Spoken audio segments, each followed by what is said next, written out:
Welcome to this week's piece. So this was a I felt sorry for it piece. It was just outside someone's house by their trash can. It was free, obviously. And I felt so bad for it. So I went and picked it up. It's much smaller than I originally thought. It's definitely homemade.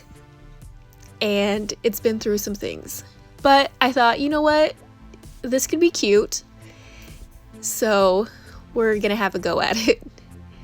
Obviously, I start by taking off any weird screws or hooks that were in it for, you don't know why people have things the way that they do, but there were random screws and hooks throughout it. So I took those off, took off the hardware, and then of course I'll give it a good clean before we get everything started.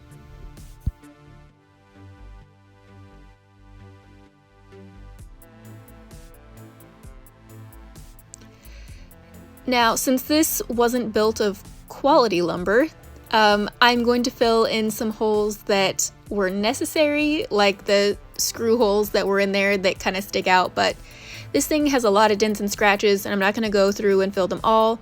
On pieces like this, I'm just working with what I have, and I'm not going to try and make it something that it's not.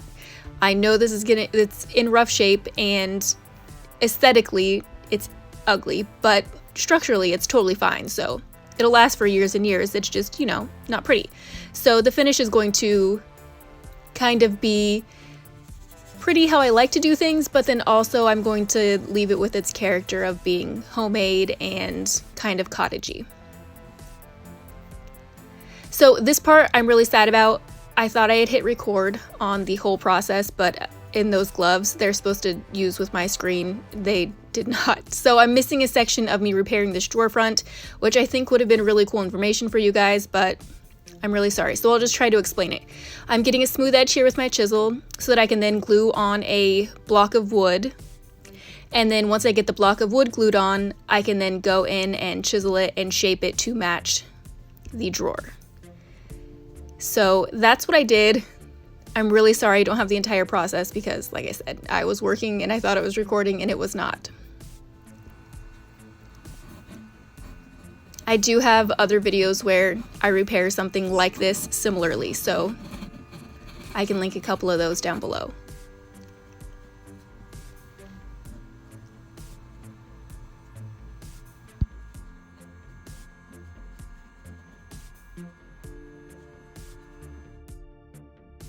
Next, I'm just going with my sander and giving this a scuff sand. This is pine and plywood, so it's a really light wood, and they just did a dark stain over this, and I'm going to end up priming this because I'm sure there will be bleed through at some point.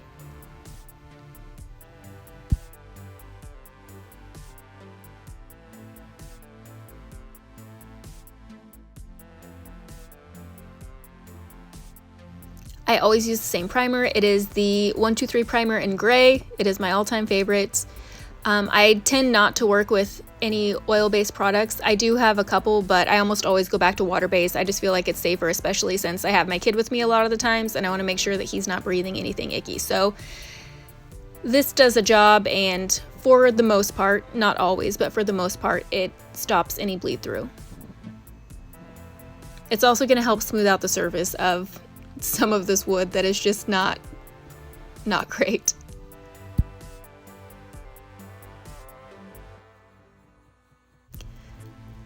Now I'm going to do just a quick raised stencil on this front section. There's just this one spot that looks too blank, so I'm going to add just a little bit of fancy here. I use my fast set to do all of my raised stenciling. It's very inexpensive. I get it at Home Depot, and this box has lasted me over a year, and it's still probably over halfway full. So when it falls off the spatula like this, because I'm doing this piece standing upright instead of laying down on its back, it's just a little too thin. But when I can hold it and it's not falling off the spatula, then I'm like, okay, that's the consistency. I can use it to do a raised stencil while the piece is upright. If you like working with thinner product, then that's totally fine. Just lay the piece on its back so that it doesn't drip down or anything like that.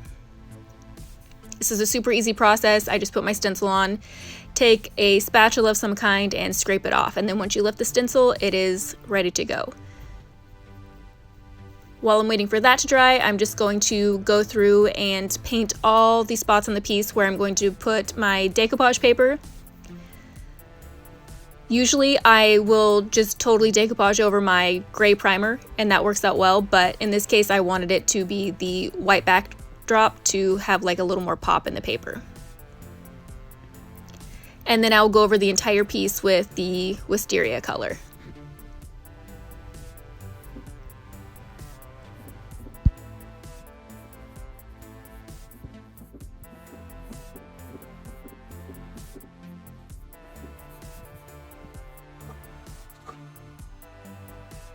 I let my first coat dry overnight, and then I can go in and just do a quick blend. I'm not doing anything crazy here. I'm just trying to add dimension and a little bit of texture from the thickness of the paints, because again, this piece isn't pristine, and I'm gonna add just a little bit of extra something. Just a one color paint finish on this I don't think would be great because there's so much inconsistencies in the wood texture and the finish of the piece. So I'm showing you on the drawers, but I actually did this to the entire piece. I'm doing the Woodland Harbor on the very bottom, and then I will do Rose Petal on the top just to go from a deeper to a softer gradient. This is also over a fresh base of the Wisteria just to make everything blend a little more easily. And again, I'm doing swirling motions and I'm not trying to actually create anything to where you can see a real blend, but I do want to create that texture and just a little bit of depth when you step back and look at the piece. So you won't see a huge blend here where you're like, oh yeah, it's totally blended, but just kind of when you step back and see it, you can see that there is some dimension happening.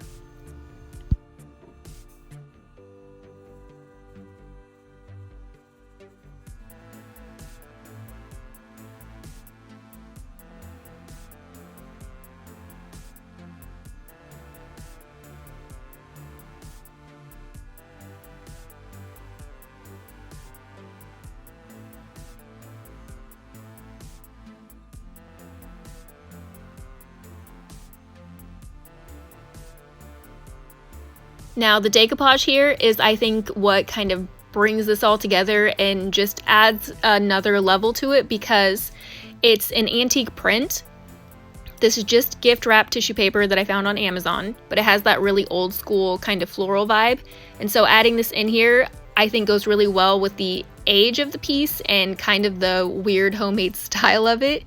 And then also gives it that kind of girly feminine vibe that I think would go good in like a little girl's room. So that's what I'm doing here. I apply all my decoupage papers with the Chalk Mountain Satin Poly.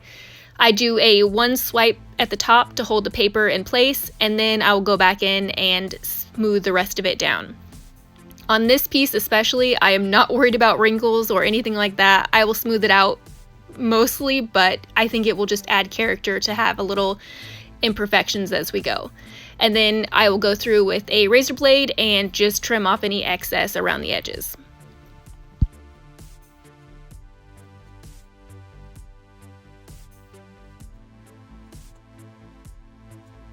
Once I get that part done, I will go in with another layer of poly over the top. Now this paper in particular bleeds really, really easily.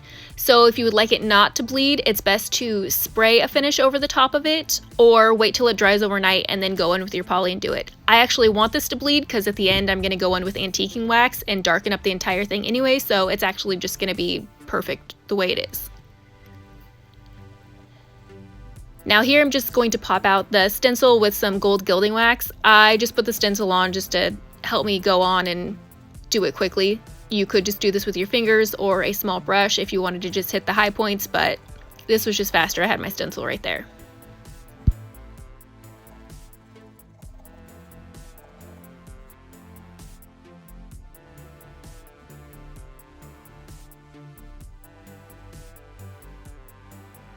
Since I had the gilding wax out, I decided to add a little more depth around the edges and corners of things with the gold gilding wax. And I know this looks really crazy at first, but we're going to tone it down with the antiquing wax that I said we were going to use in a bit. So don't be afraid. When you're doing gilding wax like this, you can totally go on with another wax and kind of blend it out.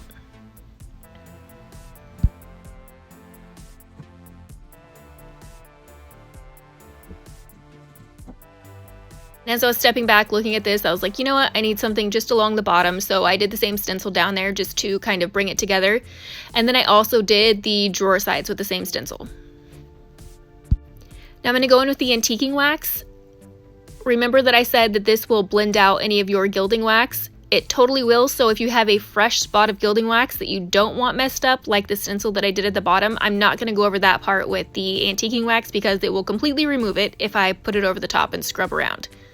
So just a heads up, don't do it over anything fresh. If you leave it overnight, you can go over it with wax, but if you want to be able to blend it, you can go over it right away with wax. You just kind of have to get to know your products. But so I'm just going to do an entire coat of the antiquing wax over the entire piece and then wipe it back. I did spray the original hardware with the gold spray just to bling that out too. Again, we're going kind of fancy and then also kind of grungy at the same time. Oh hi, Taryn here with Elegant Upgrades, and we've got our finished piece. So this one was just mostly I felt bad for it because it was outside garbage free piece. And I just thought it was so weird. And then when I picked it up, it was like a little tiny dainty thing, which I wasn't expecting. So my guess is, because it's definitely homemade, it's absolutely homemade, is maybe somebody built it for their son or daughter. I obviously went the daughter route on this. So I just thought it was sweet. I thought we could save it, give it a few more years. I mean, it's sturdy, it's not gonna break down, but it's clearly not made with quality materials. But you know, you kind of work with these pieces and how they are. You know that they're going to have, you know, it's not going to be a smooth finish. It's not nice wood that you're working with. So I kind of go more of the cottage route with it because I know that can have texture and different color and kind of the deeper stuff. So I tried making it kind of fancy and cottagey at the same time so that a little girl would like it, but it's also kind of still fits in with the piece. And that's just what I do. Like if I get a piece that's little, it's like, oh, well, we're gonna work with it. And why fight against it? Why try and make it something that it's not? So that's what we did here.